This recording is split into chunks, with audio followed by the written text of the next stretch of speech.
વિક્રમ સંવંત 2081 પોષ સુદ 14 તારીખ 12/1/2025 રવિવાર।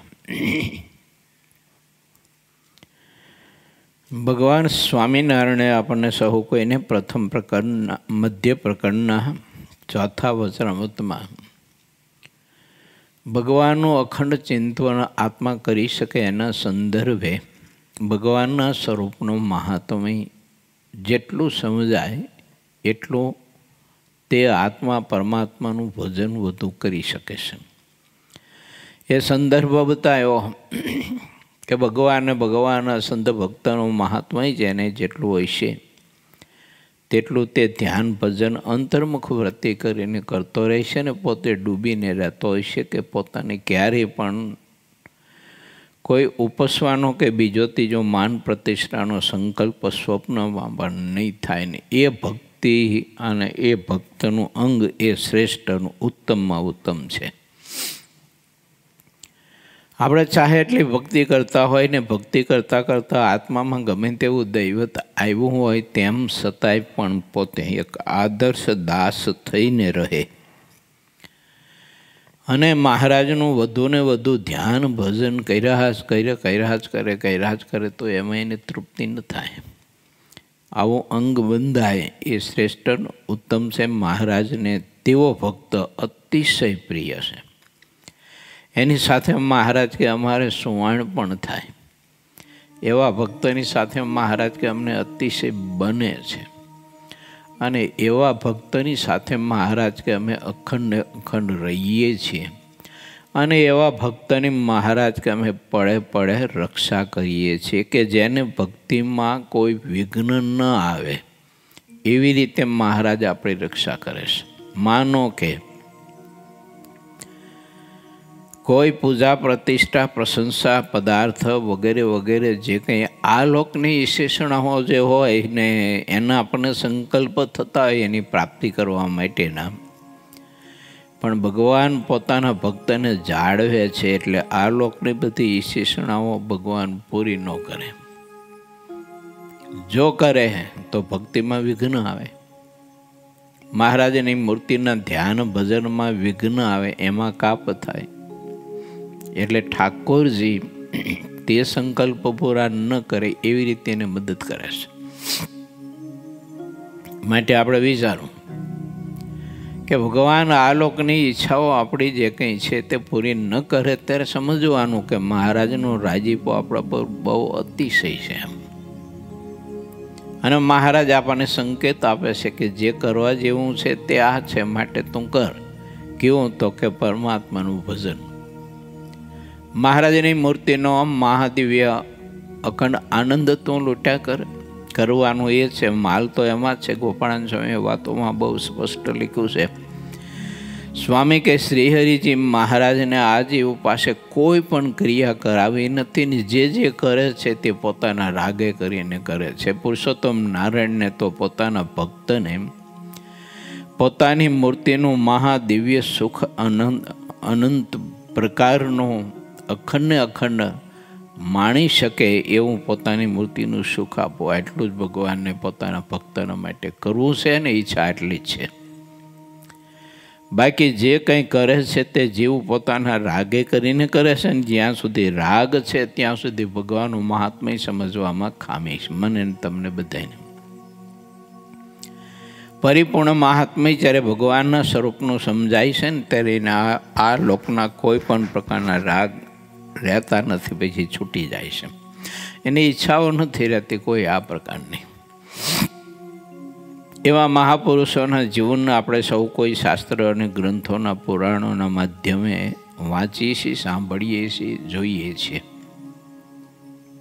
પરંતુ આપણે પ્રમાદતા દૂર નથી થતી ને એટલે વાંચીએ છીએ, સાંભળીએ છીએ, જોઈએ છીએ પણ એનું અમલીકરણ નથી થતું।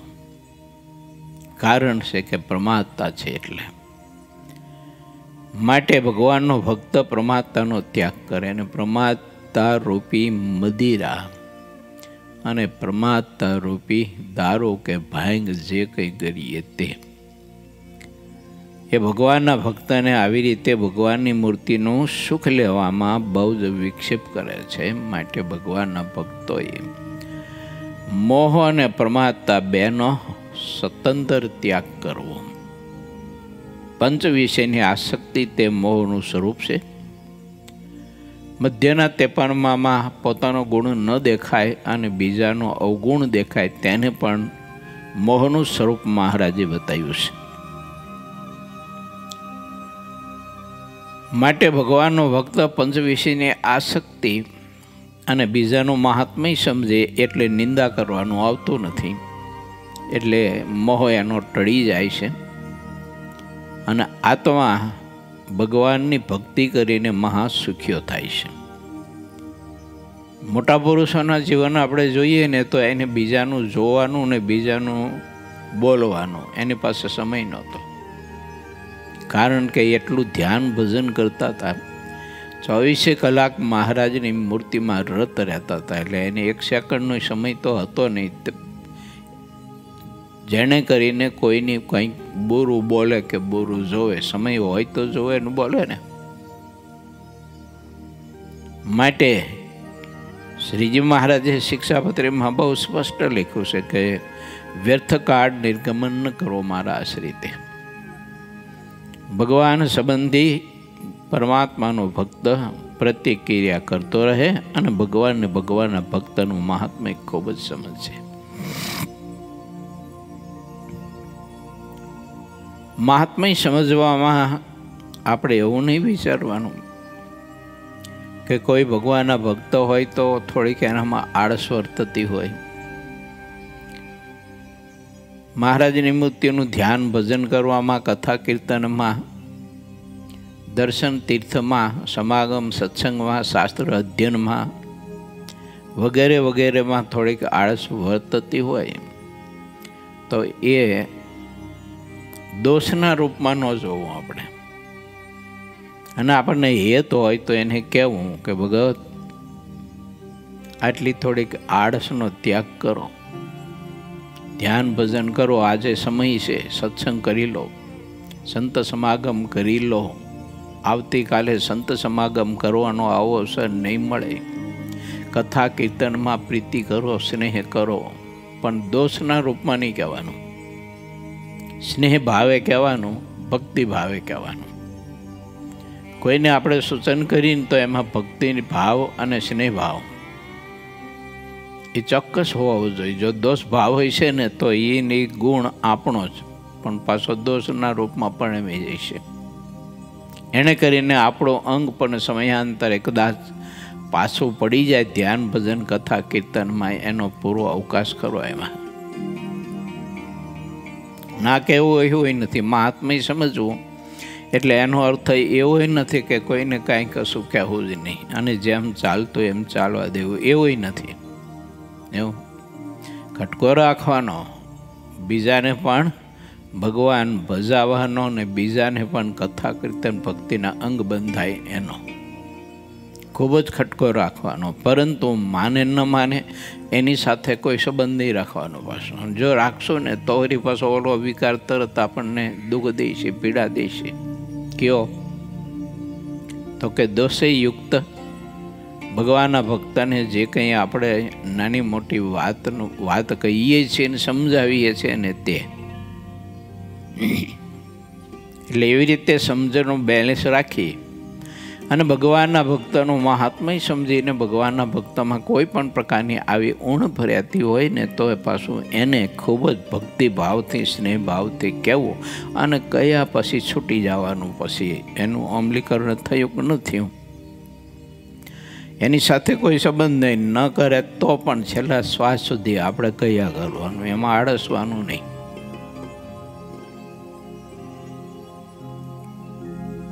આ જન્મે નહીં તો બીજા જન્મે, બીજા જન્મે નહીં તો ત્રીજા જન્મે, પણ એને સમજાય છે ક્યારેક એમ. આવી રીતે ભગવાનના ભક્તે સત્સંગમાં ભગવાનના ભક્તનું મહાત્મ્ય સમજી અને રહેવું અને ધ્યાન ભજન કરવું, આને કહેવાય મહિમા.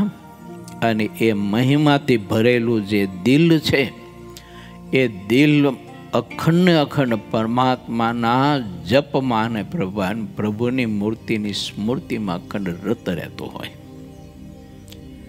આ એની સિદ્ધિ છે. માટે આવી સિદ્ધિ પ્રાપ્ત કરવા માટે ભગવાનના ભક્તોએ ખૂબ જ પુરુષાર્થ કરવો. પુરુષાર્થ વગર ધ્યાન ભજન નહીં થઈ શકે. મહારાજે બ્રહ્માનંદ સ્વામીના પ્રશ્નના સંદર્ભે ગઈકાલે આપણને આ કથામાં 10મા તરંગમાં એ વાત બતાવીને બ્રહ્માનંદ સ્વામીએ પૂછ્યું કે એ મહારાજ એમ સમજીએ છીએ તો પણ અખંડ ચિંતન કેમ નથી થતું? તો મહારાજ કે અખંડ ચિંતન થાય એવી એક તો શ્રદ્ધા જોઈએ, પુરુષાર્થ જોઈએ. અને શ્રદ્ધા નથી તો મહારાજ કે મહાત્મ્ય સમજવામાં ખામી છે, અને મહાત્મ્યમાં ખામી છે તો ભગવાનના સ્વરૂપની નિષ્ઠામાં ખામી છે. અને શ્રદ્ધા ભગવાનના સંતના સમાગમે કરીને વૃદ્ધિ પામે છે, અને ન હોય તો પણ જાગે છે. એને ભગવાનની ભક્તિ કરવાની શ્રદ્ધા ક્યાં હતી? બિલકુલ નહોતી.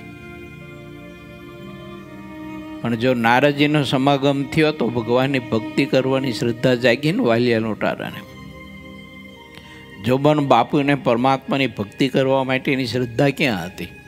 સંત સમાગમ કરવાની શ્રદ્ધા ક્યાં હતી? સંત સેવા પરિચર્યા કરવાની શ્રદ્ધા ક્યાં હતી? કથા કીર્તન સાંભળવા કે કરવાની શ્રદ્ધા ક્યાં હતી? બિલકુલ નહોતી.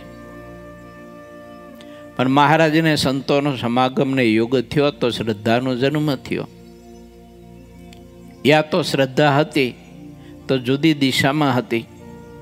એને અહીંથી કે ગુજરાતથી તો ઠેઠ કલકત્તા સુધી એને લૂંટવા જવું હોય તો બાપુનું કોઈ આળસ જ નહોતી. એને કોઈ બાતમી આપે તો તુરત જ તે ગામમાં લૂંટવા માટે થઈ અને ગાઉના ગાઉ દૂર જતા હતા. ભલે ઘોડા ઉપર બેસીને પણ જતા હતા. કેમ? શ્રદ્ધા હતી. પણ એ શ્રદ્ધાને સંતોનો સમાગમ મળ્યો ને એટલે દિશા આખી બદલાઈ જાય ને સાચી દિશા મળી ગઈ. એટલે એ શ્રદ્ધા પરમાત્માના સ્વરૂપમાં જોડાઈ જાય. બે કારણ છે. એક હોય તો રસ્તો બદલાઈ જાય, સંગ બદલાય તો, અને ન હોય તો ભગવાનના સંતના સમાગમે કરીને શ્રદ્ધા જાગે છે. અને પરમાત્માની ભક્તિ દિન પ્રતિદિન કરતાં કરતાં કરતાં કરતાં આત્મા પછી એટલો વૃદ્ધિ પામતો જાય છે. તો વૃદ્ધિ પામતા પામતા ત્યાં સુધી એવી સ્થિતિએ પહોંચે છે આત્મા કે એક પણ માત્ર ભગવાનની મૂર્તિના સંબંધ વિના અને ભગવાનની કથા કીર્તન કે ધ્યાન ભજન વિના આત્મા રહી ન શકે. એક પણ માત્ર ન રહી શકે. એ શ્રદ્ધા એટલે પહોંચાડે જીવને. માટે સંત સમાગમ કર્યા કરવો. ઘણા બધા એને જોવો ને તો સેવાનું અંગ હોય પણ સમાગમનું અંગ ન હોય. પાછું વ્રત તપના અંગ હોય પણ પાછું સમાગમ કરવાનું અંગ ન હોય. તો સમાગમ થયા વિના એ તો કર્યા વિના અમુક પ્રકારની જે આપણે ખામીઓનો ઉણપો હોય ને એ દૂર ન થાય. કારણ કે સમાગમ કરશું તો સમજણ આવશે, જ્ઞાન થાય છે. જ્ઞાન થાય છે અને સમજણ આવશે તો આપણને ક્યારેક આપણે ઉણપો દેખાય છે તો દૂર કરવા માટેનો સંકલ્પ થશે. એટલે મહારાજ એમ કહે છે કે શ્રદ્ધા હોય તો સંત સમાગમ કરી શકશે, નહીતર સમાગમ નહીં થઈ શકે. યા તો સમાગમ કરશે તો શ્રદ્ધા જાગશે. તો આજે અવસર છે આપણી પાસે, જેટલો થાય ત્યારે વિશેષ ભગવાનના સંત ભક્તોનો સમાગમ કરી અને સમજણની દૃઢતા અને પક્વતા કરવી. ચાલો હવે આપણે 5મા વચનામૃતમાં પ્રવેશ કરીએ. પૂર્વ 22મો તરંગ 11મો ગઢા મધ્ય પ્રકરણનું 5મું, 6ઠું અને 7મું વચનામૃત કહ્યું. શ્રાવણ સુધી 7મને દિવસ સર્વ સુખનું કારણ એવા સ્વામી શ્રી સહજાનંદજી મહારાજ દાદા ખાચરના દરબારમાં શ્રી વાસુદેવ નારાયણના મંદિરની આગળ ઓટા ઉપર ચાકડો નખાવીને વિરાજમાન થયા હતા. ત્યારે સર્વે શ્વેત વસ્ત્ર ધારણ કર્યા હતા અને મુખ કમળ પ્રસન્ન હતું. પોતાના મુખારવિંદને આગળ બધા મુનિઓ તથા દેશ દેશના હરિભક્તોની સભા પર એને બેઠી હતી. જાણે કે ખીલેલા કમળનું વન હોય તેવી તે સભા જણાતી હતી. અને સંતો તાલ તથા મૃદંગ આદિ વાજિંત્ર વજાડીને કીર્તન ગાતા હતા. પછી શ્રીજી મહારાજે નેત્રકમળની શાને કરીને કીર્તન ગાવાનું બંધ કરાવ્યું અને ઘણા રાજીપાથી બોલ્યા છે, તમે સૌ સાંભળો, અમારા મનમાં જેવો વિચાર ઉપજ્યો છે તેની વાત અમે કરીએ છીએ. સર્વ સુખનું મૂળ એવા સહજાનંદ સ્વામી મહારાજ પોતાના ભક્તોની સભાની બીચમાં બિરાજમાન છે. સર્વ સુખનું મૂળ. કારણ આપણે ભક્તિ કરતા હોય ને ત્યારે એમ થાય કે 2-4 કલાક ભક્તિ માટે આપણે સમય ફાળવતા હોય ને તો એમ થાય મનમાં કે સારું 2-4 કલાક ઝાઝું થઈ પડશે, પછી વ્યવહાર કામ બધું કરવાનું શું થાય. આવા સંકલ્પ જીવને થાય ખરા એમ. પણ અહીંયા એવું લખ્યું કે ભગવાન સર્વ સુખનું મૂળ છે. માટે આ લોકનું જે કંઈ સુખ જોઈએ છે ને એ ઠાકોરજીનું ભજન કરશું ને તો ઠાકોરજી આપશે ખરા. કેવી રીતે આપશે, કેમ આપશે, એ મારો ને તમારો વિષય નથી, એનો વિષય છે.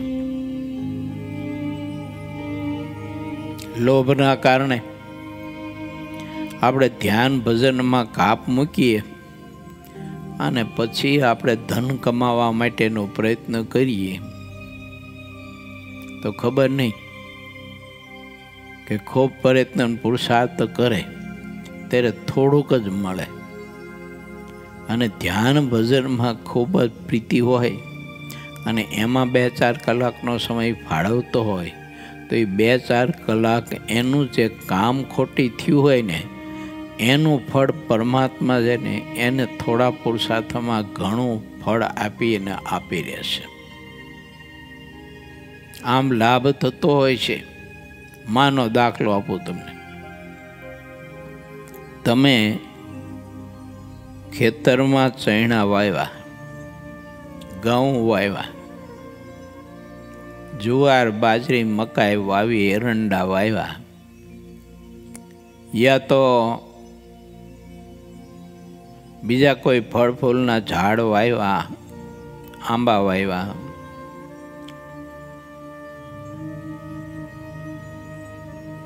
જામફળી વાવી, સીતાફળી વાવી, નારંગી વાવી, દાડમ વાવ્યા, તો ઠાકોરજી જ્યારે આપવું હોય ને ત્યારે શું કરે ખબર? એ દાડમના ભાવ ડબલ થઈ જાય. એ 2-5 કલાક આપણે ભગવાનનું ધ્યાન કરીએ છીએ અને એમાં જે આપણે ખેતીનું કે પુરુષાર્થનું કે મજૂરીનું કામ કરવાનો સમય જે એમાં આપણે ફાળવીએ છીએ એ આપણી દ્રષ્ટિએ આપણને ખોટી પો લાગતો હોય, પરંતુ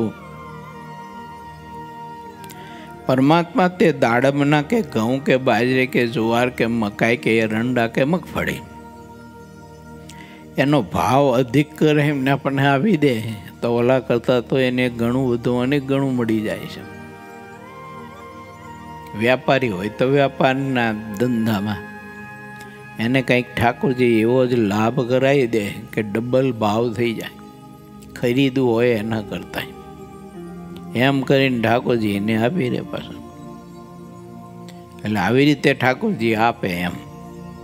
અને હવે આપણું ગણિત થોડુંક જુદું હોય ને એટલે પછી આપણે એમ થાય કે હવે આટલું બધું ભજન કરવામાં સમય ગાળીએ તો પછી ખેતીનું કામનું શું થાય, એમ નોકરી ધંધાનું શું થાય, એવું આપણને થાય એમ. પણ ઠાકોરજી છે ને એ ભક્તિનું ફળ છે ને એને ચોક્કસ આપે. કેમ કે સર્વ સુખનું મૂળ છે. સર્વ સુખનું મૂળ એટલે કેવળ ભગવાનની મૂર્તિનું જ સુખને આનંદ આપવો અને ભક્તિનું સુખને આનંદ આપવો એવું નથી, પણ આ લોકનું પણ આપવું. એટલે તો શિક્ષાપત્રીમાં વિશ્વાસ આપ્યો મહારાજે. પણ આપણને મહારાજનો વિશ્વાસ કેટલો હોય કે ન હોય એવું એ ખબર નહીં. નહીતર મહારાજે તો વિશ્વાસ આપ્યો કે આ શિક્ષાપત્રી પ્રમાણે રહેશો તો ધર્મ અર્થ મોક્ષ અને કામ ચારે પુરુષાર્થની સિદ્ધિને તમે નિશ્ચય પામશો એમ વિશ્વાસ આપ્યો મહારાજે. પણ તોય આપણને એમ થાય કે ખેતીનું વહેલું કામ પૂરું કરી અને સંધ્યા સમયે આપણે મંદિરે જઈને પરમાત્માની ભક્તિ કરીએ તો સારું, આટલું જ કામ ખોટી થાય. અત્યારે બરાબરની સિઝન ચાલે છે એટલે અત્યારે તો પૂરેપૂરું કામ કરવું જોઈએ. એટલે આપણે સંધ્યા સમયે વહેલું કામ હંકેલી અને ભગવાનના મંદિરે જઈ અને પરમાત્માની આજ્ઞાનું પાલન કરીને ભક્તિ ના કરી શકીએ. ને તો મહારાજે કહ્યું કે સંધ્યા સમયે મારા આશ્રિતે ભગવાનના મંદિરે જઈને વાજિંત્ર સહિત નામ સંકીર્તન કરવું. અને ઘણા બધા ભક્તો એવા હોય છે, દેશમાં વિદેશમાં પણ હોય છે, કે ગમે તેવી સિઝન હોય ને ગમે તેટલા ગ્રાહક દુકાને કે સ્ટોરે આવતા હોય, પણ તરત સમય થાય એટલે બંધ કરીને ઘેર જઈ નાહી ધોઈ અને સંધ્યા આરતી સ્તુતિ પ્રાર્થના કથા કીર્તન ચેષ્ટા વગેરે વગેરે બધા કરતા હોય છે. પણ તોય ઠાકોરજી એને એ સ્ટોરમાંથી જ પાછા બીજા દિવસે ઘણું બધું આપી રહેતા હોય છે. એટલે ઠાકોરજી છે ને એવી રીતે આપે ખરા એમ, પણ આપણને ભરોસો અને વિશ્વાસ જોઈએ ખરો તો થાય. નહીતર આપણા બધા માટે સ્પષ્ટ બતાવ્યું છે મહારાજે શિક્ષાપત્રીમાં. સંધ્યા સમયે મારા આશ્રિતે ભગવાનના મંદિરે જાય, નામ સંકીર્તન કરવું, ભગવાનની ભક્તિ કરવી. સવારે વહેલા જાગીને પાછું ધ્યાન ભજન કરવું એ પણ બતાવ્યું.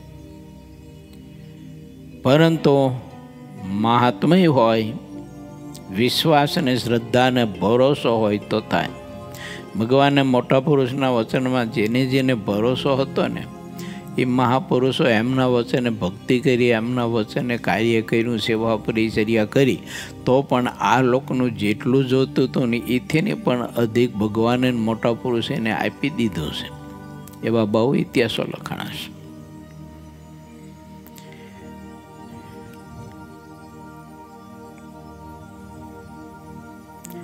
પતિવ્રતાપણું અને શૂરવીરપણું રાખવાની વિગત અહીં સ્વામી લખે છે.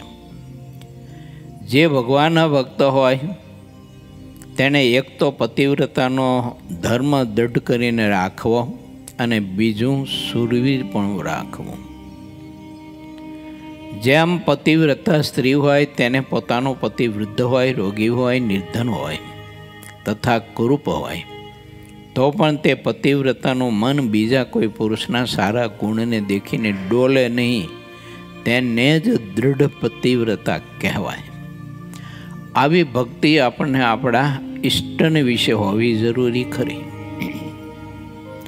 આપણા ઈષ્ટદેવ તરફથી આપણને કાંઈ કોઈ આ લોકની ઈચ્છા પૂર્તિ ન થતી હોય અને બીજા કોઈ પુરુષો હોય, તપસ્વીઓ હોય, કોઈ મહાપુરુષો હોય, કોઈ એવા ચમત્કારી પુરુષો હોય અને એના થકી આ લોકની આપણી ઈચ્છાઓ પૂર્તિ થતી હોય, તે દિવસે મારીને તમારી ભક્તિની કસોટી થાય, આશ્રયની કસોટી થાય, ઉપાસનાની કસોટી થાય અને પરમાત્માના પ્રત્યે આપણે કેવો ભરોસો કેટલો છે એની પણ કસોટી ત્યાં થાય.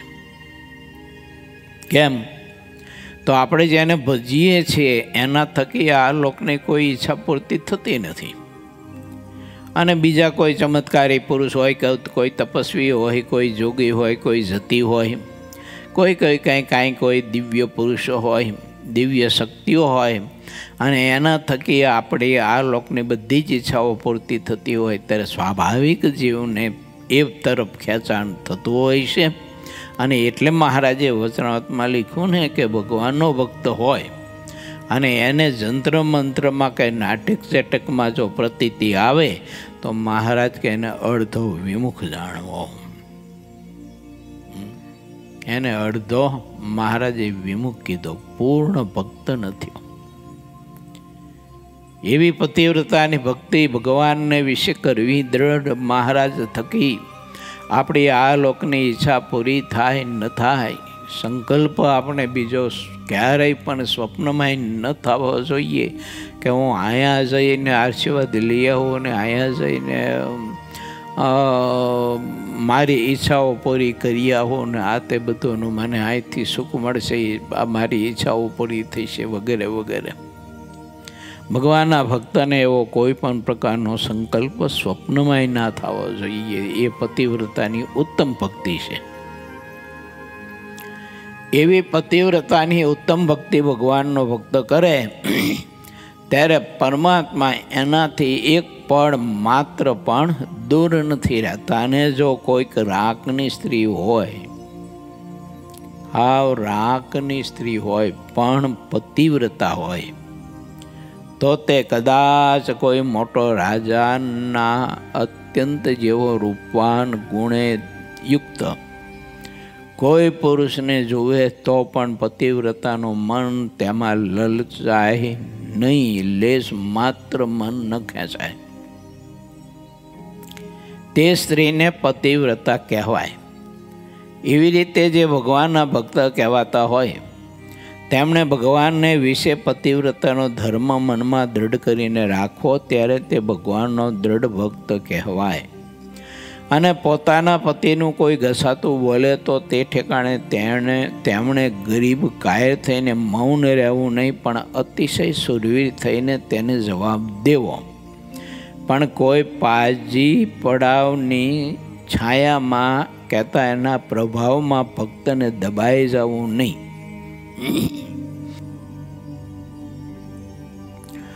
પાજી પડાવ એટલે દુષ્ટ માણસ, હરામી માણસ, એમ કે જેનામાં કોઈ માનવતા ન હોય.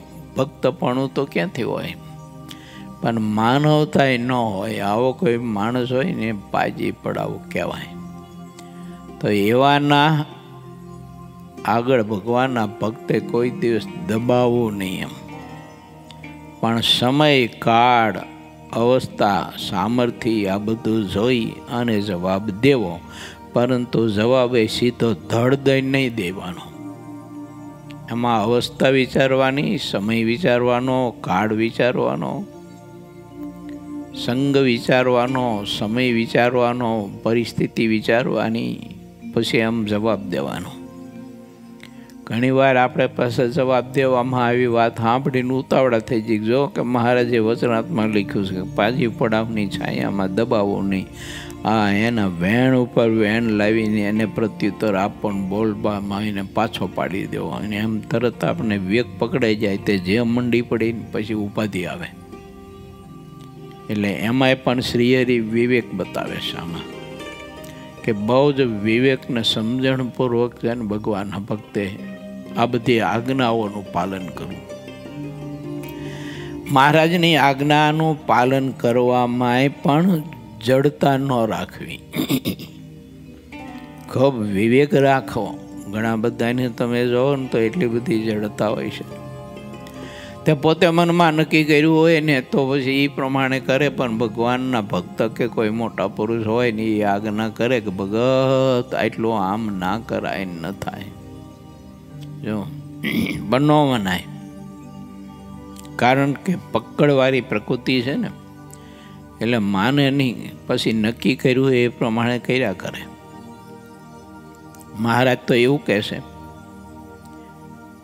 કે મોટા પુરુષની આજ્ઞાએ કરીને કરે ને એ જ નિર્વિઘ્ન ભક્તિ છે. એને જ મહારાજે તપસ્યા ધર્મ નિષ્ઠા કીધી છે ને.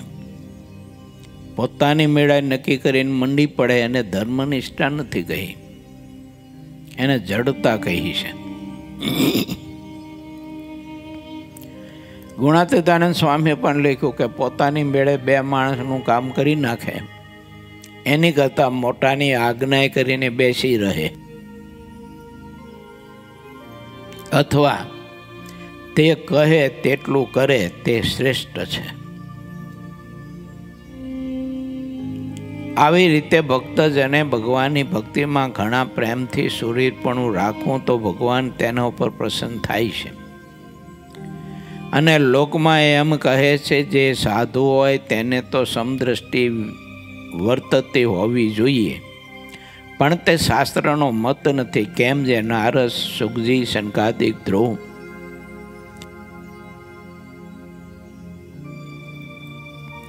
અને પ્રહલાદ વગેરે જે કોઈ ભગવાનના ભક્ત થયા છે તે સૌએ ભગવાનને ભગવાનના ભક્તનો જ ઘણો પક્ષ રાખ્યો, પણ વિમુખનો પક્ષ રાખ્યો નથી.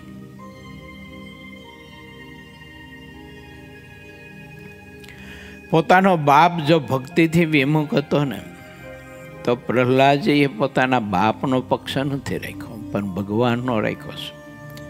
ભગવાનના પક્ષનો મતલબ એમ છે કે એના બાપે ભગવાનની ભક્તિ છોડાવવા માટે ઘણા બધા પ્રયાસો કર્યા, અને તે પ્રયાસો પાછા કેવા તો કે અતિ જુલ્મી પ્રયાસો કર્યા કે જેમાં દેહ જ ન ટકે ને દેહ રહે જ નહીં, એવા જુલ્મી પ્રયાસો કર્યા.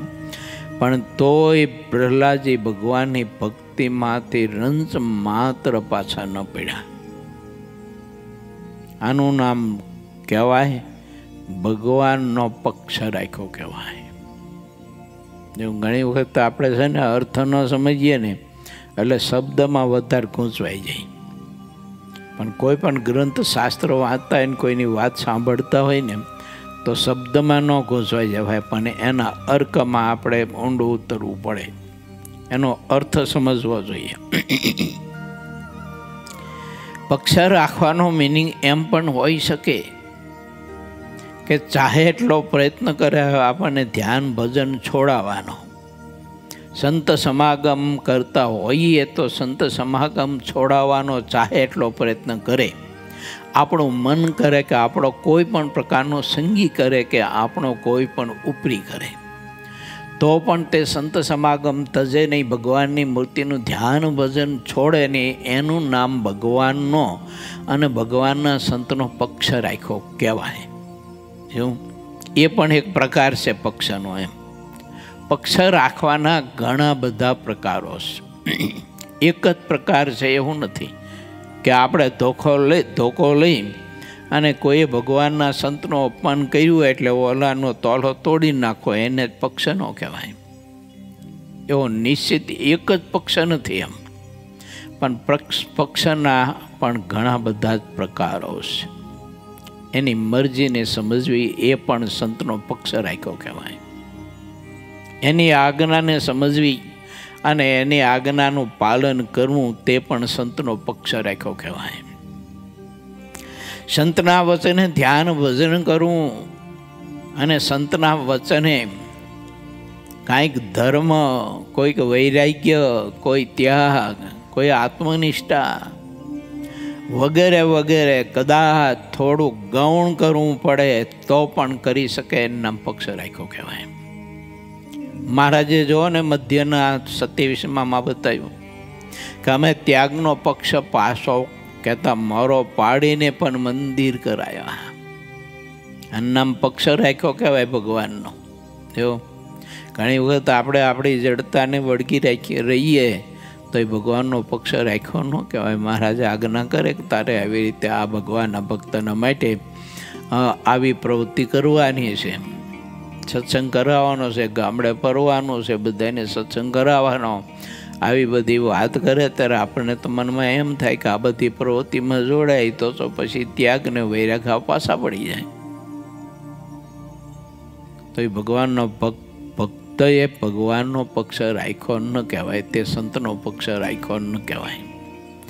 આ રીતે પણ ભગવાનને સંતનો પક્ષ રાખવાનો અર્થ હોઈ શકે, એમ સમજવું જોઈએ આપણે. ઘણી વખત મેં કહ્યું ને એવું થતું હોય, પક્ષ એટલે ધોકો લઈને ઊભું રહેવું એને જ માનીએ આપણે. પક્ષ એટલે કોઈનો વિરોધ કરવો હોય એને જ આપણે પક્ષ માનીએ, અને પક્ષ એટલે કોઈનો જેનો રાખતા હોય એનો પક્ષ લઈ અને બગડાટી બોલાવી નાખવી એને જ પક્ષ માનીએ છીએ આપણે. એવું નથી. એની મરજીમાં રહેવું, એની આજ્ઞાએ કરીને ધ્યાન ભજન કરવું, એની આજ્ઞાએ કરીને સહન કરવું, તે પણ પક્ષ છે. માનો કે કોઈ સંતને ગાળ દેતો હોય, દીધી હોય, આપણે ત્યાં ઊભા હોય, અથવા તે સંતનું અપમાન કર્યું હોય, એટલે આપણો મગજ તપી જાય. આપણો મગજ તપી જાય એટલે પછી આપણે રહી ન શકીએ ઓલા સાથે ઝઘડો કરતા. અને એ વખતે સંત આપણને એમ કહે કે એક ધીરતા રાખ, તારે બોલવાનું નથી, હાવ મૌન રહેવાનું. આને પક્ષ રાખ્યો કહેવાય. મહારાજ આણંદની બજારમાં નીકળ્યા ને ત્યારે બધા જ સુરવીર ભક્તો સાથે હતા. પણ મહારાજે બધા સુરવીર ભક્તોને કહ્યું તો મહારાજ કે જોજો, કોઈએ આંખ પણ લાલ નથી કરવાની, કોઈ ઊંચી આંખ નથી કરવાની, કોઈ અડપલું નહીં કરવાનું. મૂંગા માટે મહારાજ કે બધું સહન કરવાનું. આનું નામ છે ને પક્ષ રાખ્યો કહેવાય. અને એ વાતનું ઉલ્લંઘન કરી અને મહારાજનું ને સંતોનું તે લોકોએ અપમાન કર્યું હોય અને પછી આ લોકો ધોકા લઈને ધબધબાવા મંડી પડે, કોઈના માથા ફોડી નાખે ને, કોઈના પગ ભાંગી નાખે ને, કોઈના હાથ ભાંગી નાખે ને, કોઈના લમણા રીંગી નાખે ને, તો એ પક્ષ રાખવાનો કહેવાય. માટે પક્ષ રાખવાની વાત પણ સમજવા માટે પ્રયત્ન કરવો જોઈએ.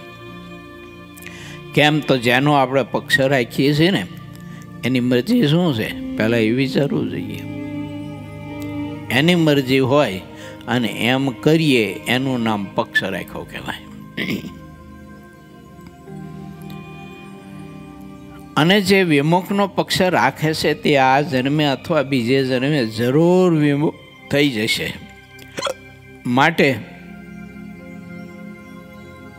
ભગવાનના ભક્ત હોય તેને તો જરૂર એક ભગવદીયનો જ પક્ષ રાખવો જોઈએ અને વિમુખના પક્ષનો જરૂર ત્યાગ કરવો જોઈએ. આ અમારી વાતને હૃદયમાં કંડારી રાખજો. મહારાજ એવું કહે, ભગવાનના ભક્તનો પક્ષ રાખવો, વિમુખનો પક્ષ ન રાખવો. ઘણી વખત ભગવાનના ભક્તનું વચન નથી મનાતું ને વિમુખનું મનાય છે. તો વિમુખનું વચન મનાણું ને ભગવાનના ભક્તનું વચન ન મનાણું, આનું નામ પક્ષભંગ કહેવાય.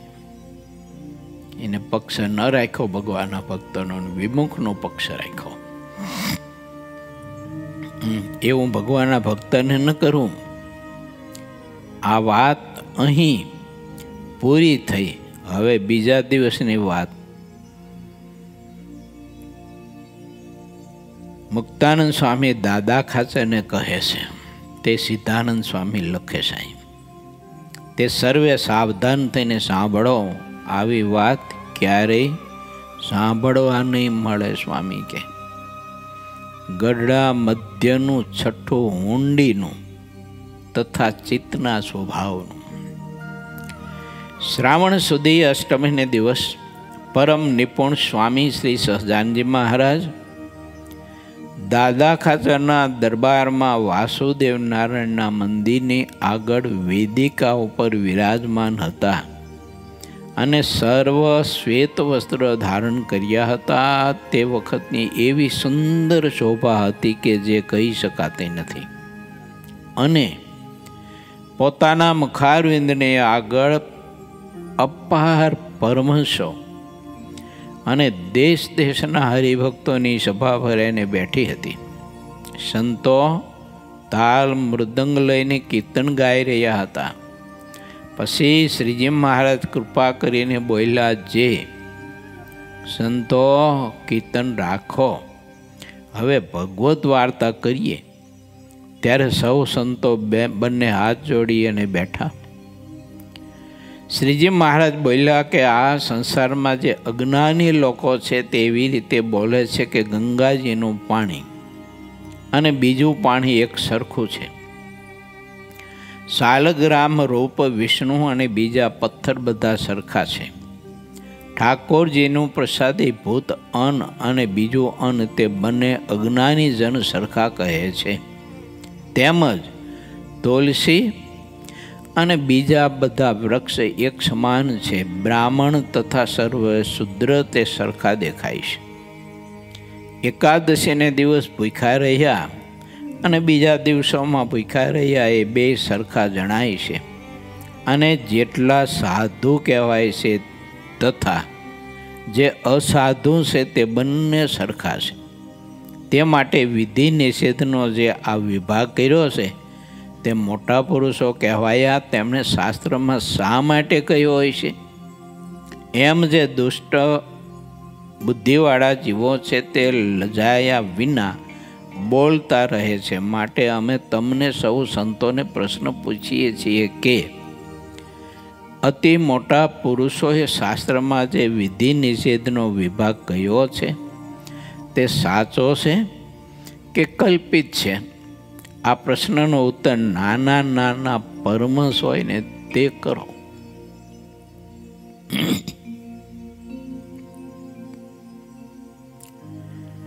જેટલો મોટા પુરુષનો વિશ્વાસ તેટલું કલ્યાણ થાય છે. પછી જે નાના નાના પરમહંસો હતા તે બોલ્યા કે સત્પુરુષોએ વિધિ નિષેધનો જે વિભાગ બાંધ્યો છે તે બધો સત્ય છે પણ કલ્પિત નથી તેવું અમને દેખ્યામાં આવે છે. અને જો તે સત્ય ન હોય તો સ્વર્ગ નરક કહ્યા છે તે કોને માથે કહેવાય? આ વાત કોઈથી મિથ્યા થઈ શકે તેમ નથી. પછી શ્રીજી મહારાજ બોલ્યા કે પરમહંસ નાના છે પણ સારી દિશ ઉપર આટલું સમજે છે માટે તેઓ બુદ્ધિમાન છે. આમ કહીને શ્રીહરિ તે પ્રશ્નનો ઉત્તર કરવા લાગ્યા. તેને હવે હું આદરથી કહું છું.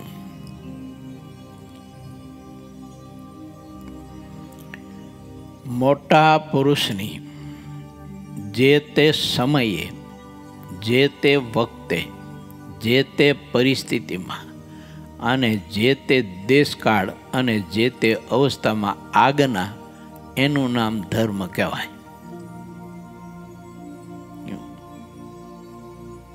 એ સમયે તેની વાતનો સ્વીકાર કરવો એને જ પરમ ધર્મ કહેવાય. પણ હવે વિષય અઘરો ત્યાં પડે છે કે એ જ મોટા પુરુષે આજ્ઞા કરી હોય આપણને એક વખત આવી રીતે તારે વર્તવું, અને એ જ પુરુષ પાછા બીજા દિવસે આપણને આજ્ઞા કરે કે તારે આવી રીતે નથી વર્તવાનું પરંતુ તારે આ રીતે વર્તવાનું છે.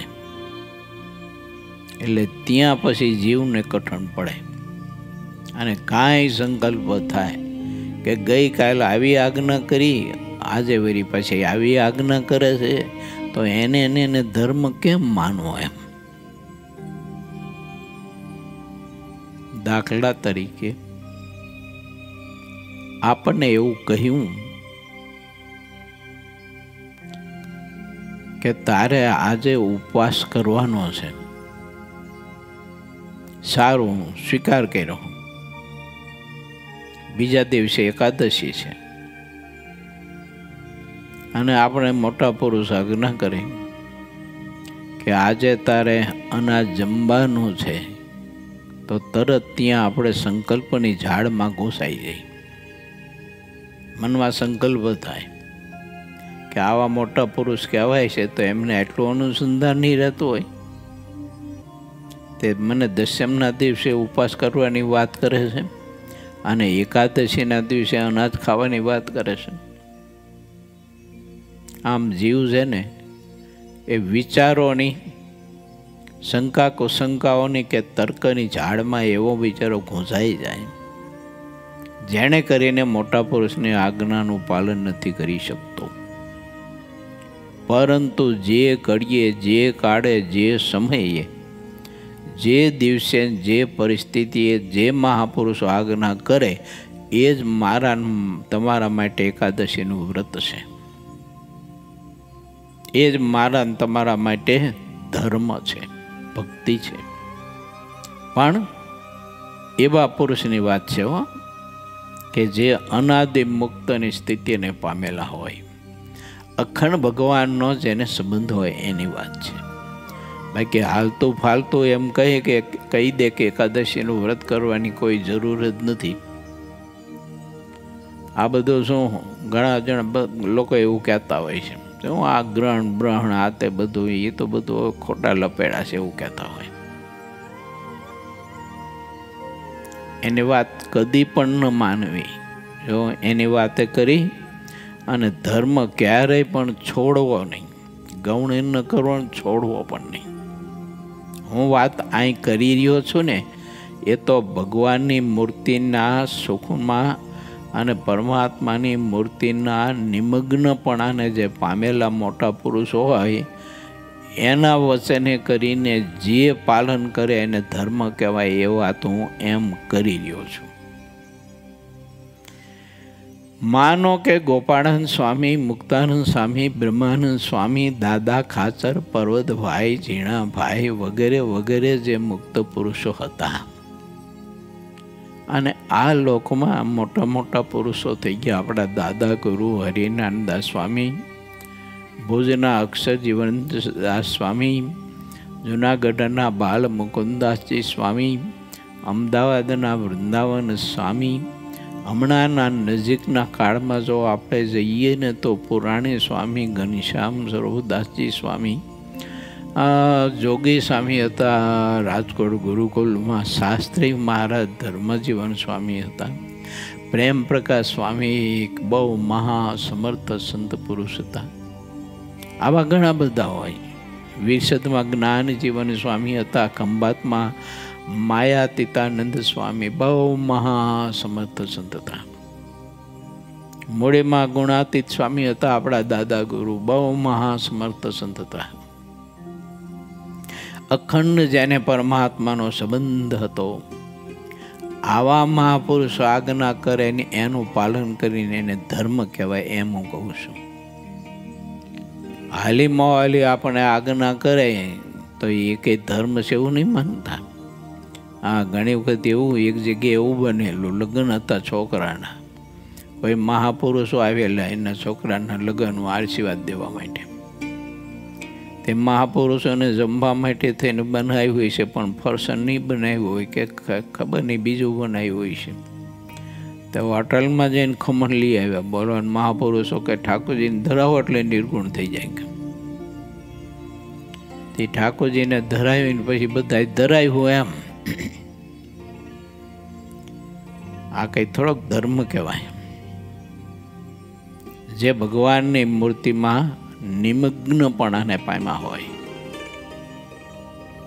પ્રથમના 68ના વચનામૃતના આધારે કે જે ભગવાન એ સંતમાં ખંડ વાસ કરીને રહેતા હોય એવું કોઈ દિલ પાત્ર હોય, સંત હોય, અને એની મરજી તે ધર્મ છે. માટે વિચારવું આપણે સૌ કોઈએ. મોટા પુરુષોએ શાસ્ત્રમાં જે બાબતનું પ્રતિપાદન કર્યું હોય તે સર્વે સત્ય છે. ત્યાં દૃષ્ટાંત છે જે જેમ કોઈ મોટો સાહુકાર હોય ને તે કોઈના ઉપર ઊંડી લખી આપે ત્યારે કાગળમાં તો એકેય રૂપિયો દેખાતો નથી, પણ તે રૂપિયા સાચા છે કેમ જે સાહુકારના ઉપર ઊંડી લખી હોય તેને જ્યારે આપે ત્યારે તે ઊંડીમાં જે રૂપિયા લખ્યા હોય ને તે જરૂર મળી જાય છે. તેમાં કાંઈ ફેર નથી રહેતો. તેમ મોટા પુરુષના વચને કરીને જે તત્કાળ ધર્મનું પાલન કરે તેને અત્યારે ભલે તે વિધિ નિષિદ્ધનું ફળ કાંઈ જણાતું ન હોય, પણ અંતે ધર્મ પાળનાનું જરૂર કલ્યાણ થાય છે. તેમાં એક તલ ભાર પણ ખોટું નથી. જેમ ઊંડીમાંથી રૂપિયા નીકળે છે તેમ સમર્થ સાહુકારે ઊંડી લખી હોય તેનો જે વિશ્વાસ ન કરે તેને મૂર્ખ જાણવો. કેમ જે તેને સાહુકારના પ્રતાપની લગાર પણ ખબર નથી. આ બાબત જેનામાં અપાર વિવેક હોય ને તેને દેખાય છે. વિવેકી પુરુષ છે ને એ સમજી શકે, અવિવેકી ના સમજી શકે. એમ મોટા પુરુષના વચનમાં જીવનું કલ્યાણ ચોક્કસ થાય. મોટા પુરુષ આપણને એમ કહે કે તું આ રીતે ધ્યાન, ભજન, સેવા, પરિચર્યા, વ્રત, તપ કર તારું કલ્યાણ થઈ ગયું માન, આત્યંતિક કલ્યાણ થઈ ગયું એમ માન, ભગવાનને પામી ચૂક્યો એમ માન, તો એને પૂર્ણ વિશ્વાસથી એ વચન મનાય, પૂર્ણ વિશ્વાસથી. કેમ? તો એ મોટા પુરુષ સમર્થ છે. આપણે નિર્બળ છીએ, પણ એ નિર્બળ નથી. આપણામાં દોષ હોય પણ એનામાં દોષ નથી. એટલે આપણામાં દોષ હોવા છતાંય, આપણામાં નબળાઈ હોવા છતાંય એ પુરુષ સમર્થ છે. એટલે તે પુરુષ પોતાના સામર્થ્યના પ્રતાપે કરી અને આ જીવને ભગવાન પુરુષોત્તમ નારાયણના ચરણ કમળની સેવા સુધી પહોંચાડી શકે એ પુરુષનું સામર્થ્ય છે. માટે એ પુરુષ જે નિષેધ કરે તે ન કરવું, અને જેનું પ્રતિપાદન કરે કે તા સ્વીકારવાનું કહે તેનો સ્વીકાર કરવો, આનું નામ ધર્મ છે. મોટા પુરુષના વચને કરીને જે તત્કાળ ધર્મનું પાલન કરે તેને અત્યારે ભલે તે વિધિ નિષેધનું ફળ કાંઈ જણાતું નથી, પણ અંતે ધર્મ પાળનારનું જ કલ્યાણ થાય છે.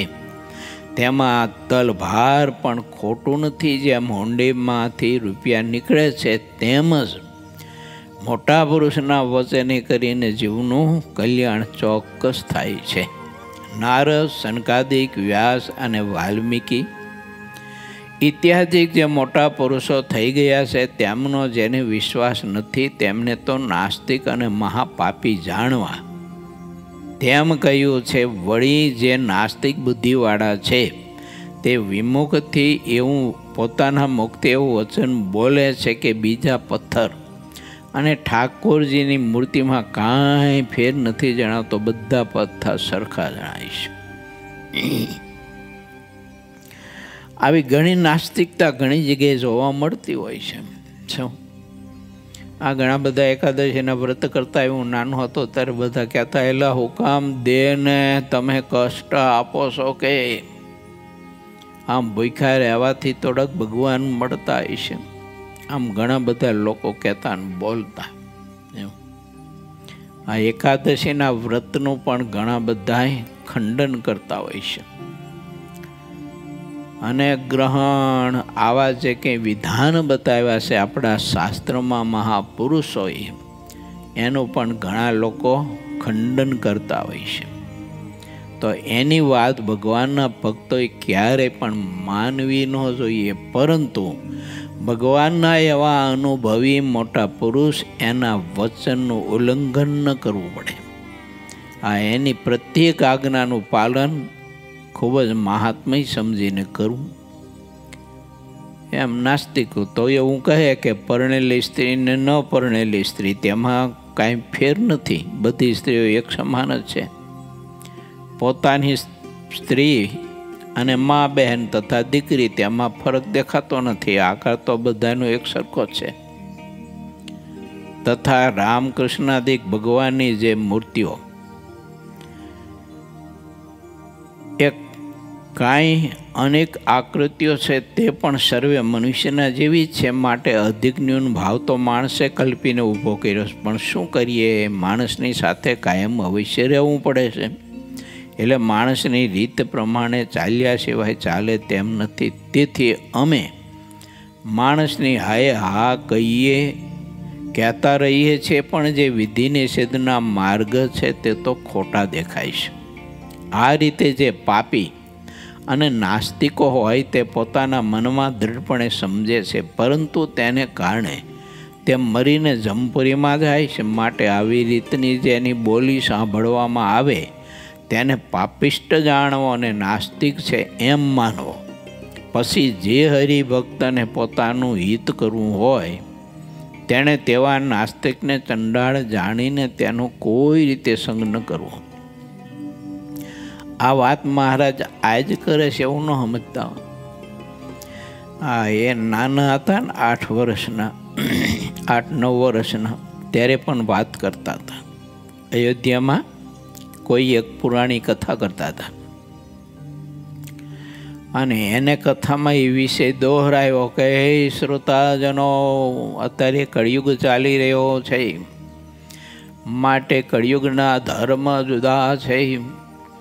આ કળિયુગમાં અત્યારે એકાદશીનું વ્રત કરવાની કોઈ જરૂર નથી, કેમ કે એકાદશીને તો ઉપર અદ્ધર ટીંગાડી દેવામાં આવી છે, માટે કળિયુગમાં એકાદશીનું વ્રત કરવું નહીં. આવી બધી વાત પુરાણીજી કરતા હતા ને ત્યારે ઘનશ્યામ સભામાંથી ઊભા થયા. પુરાણીજી રૂક જાઓ, કથા થોપાવો. આવું ક્યાં શાસ્ત્રમાં લખ્યું છે તે તમે ગપ્પા મારો છો કે એકાદશીના દિવસે વ્રત ન કરવું એકાદશીનું?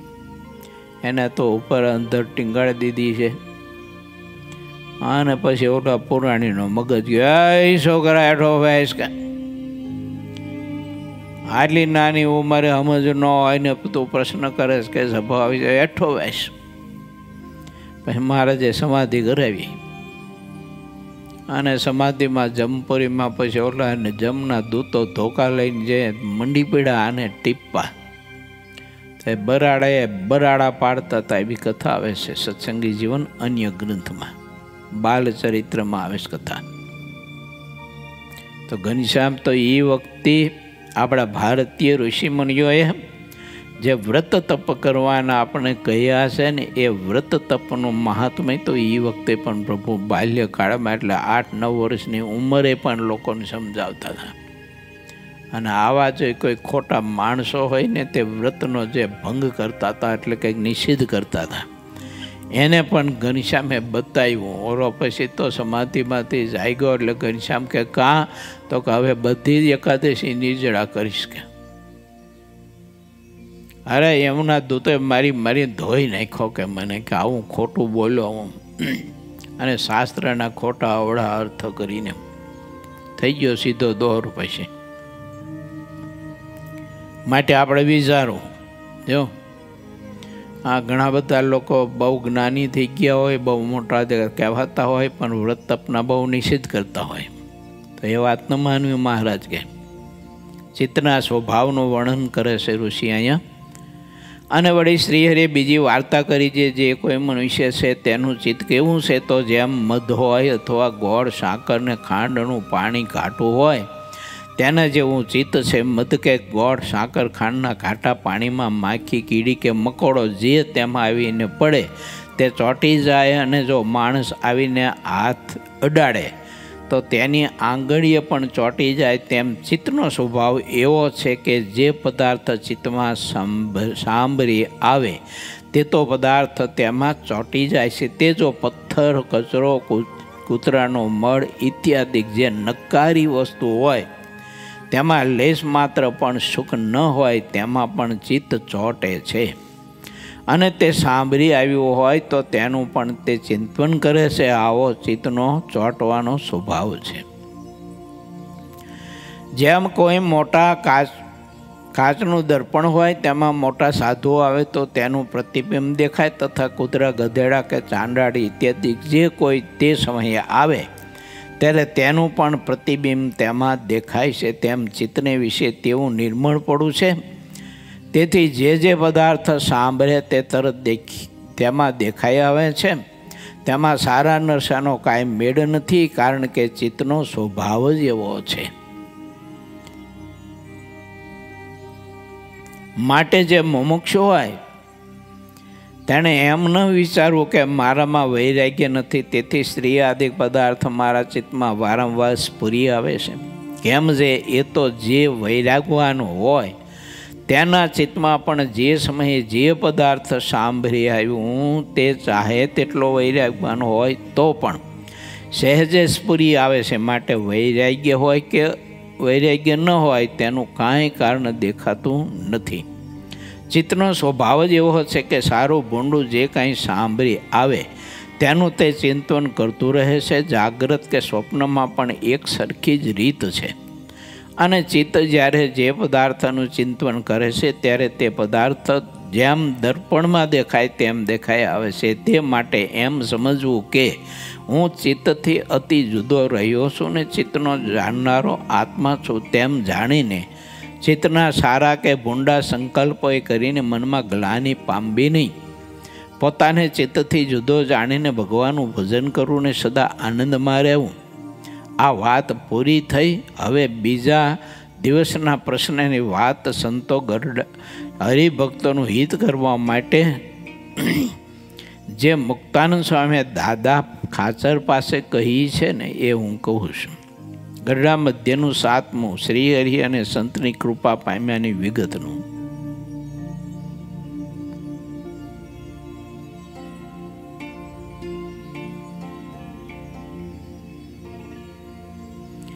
શ્રાવણ સુધી એકાદશીની દિવસ રાત્રિને સમયે સ્વામી શ્રી સહજાનંદજી મહારાજ દાદા ખાચરના દરબારમાં વાસુદેવ નારાયણના મંદિર આગળ વિરાજમાન હતા અને સર્વ શ્વેતવસ્ત્ર ધારણ કર્યા હતા અને પોતાના મુખારવિંદની આગળ નિપુણ એવા પરમહંસોની સભા તથા દેશ દેશના હરિભક્તોની સભા પર એને બેઠી હતી. તેની એવી શોભા બની હતી કે તે મુક્તિ કહી શકાતી નથી.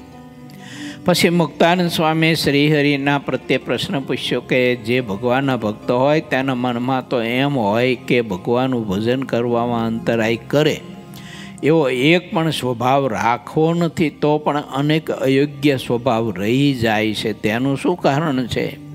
અમને તે સમજાતું નથી. પછી પરમ સુખદાયક શ્રીજી મહારાજ બોલ્યા કે જેને વૈરાગ્યની દુર્બળતા હોય તેને અયોગ્ય સ્વભાવ ટાળવાની શ્રદ્ધા હોય તો પણ અયોગ્ય સ્વભાવ ટળતો નથી. જેમ કોઈ દરિદ્રી નિર્ધન હોય તે સારા સારા ભોજન અને સારા સારા વસ્ત્રની ઈચ્છે પણ તે ક્યાંથી મળે, તેમ જેને વૈરાગ્ય ન હોય તેના હૃદયમાં સાધુતાના ગુણ આવતા નથી. કેમ છે? સાધુતાના ગુણ આવવા ઘણા દુર્લભ છે. શ્રી હરિ અને સંત કૃપાની વિશેષતા. મુક્તાનંદ સામે ફરીને શ્રીહરિને પૂછ્યું કે જેને વૈરાગ્ય ન હોય તે 100 ઉપાય કરે તો તેના બધા વિકાર ટળી જાય. પછી શ્રીહરિ બોલ્યા કે જેને વૈરાગ્ય ન હોય તે કોઈ મોટા સંતની અતિશય સેવા કરે અને પરમેશ્વરના તથા સંતના વચનમાં જેમ કહે તેમ હિતથી વર્તે. પછી પરમેશ્વર તેને કૃપા દ્રષ્ટિ કરીને જુએ જે આ બિચારો વૈરાગ્ય રહિત છે અને તેને કામ ક્રોધાદિક અંતઃશત્રુઓ બહુ પીડે છે, માટે તેના બધા જ વિકાર ટળો તો તત્કાળ ટળી જાય. અને સાધને કરીને તો ઘણા દિવસ સુધી મહેનત કરતાં કરતાં આ જન્મમાં કે અન્ય જન્મમાં તે દોષો ટળે કે કદાચ ન પણ ટળે અને તરત જે વિકાર માત્ર ટળી જાય છે તે તો પરમેશ્વરની કૃપાએ કરીને ટળે છે. ઇતિ શ્રી સહજાનંદ સ્વામી શિષ્ય સિદ્ધાનંદ મુનિ વિરચિત શ્રી હરિચરિત્રામૃત સાગરના 22 પુરમાં ગરડા મધ્ય પ્રકરણનું 5મું, 6મું અને 7મું વચનામૃત કહ્યું. એ નામે 11મો તરંગ સમાપ્ત થયો.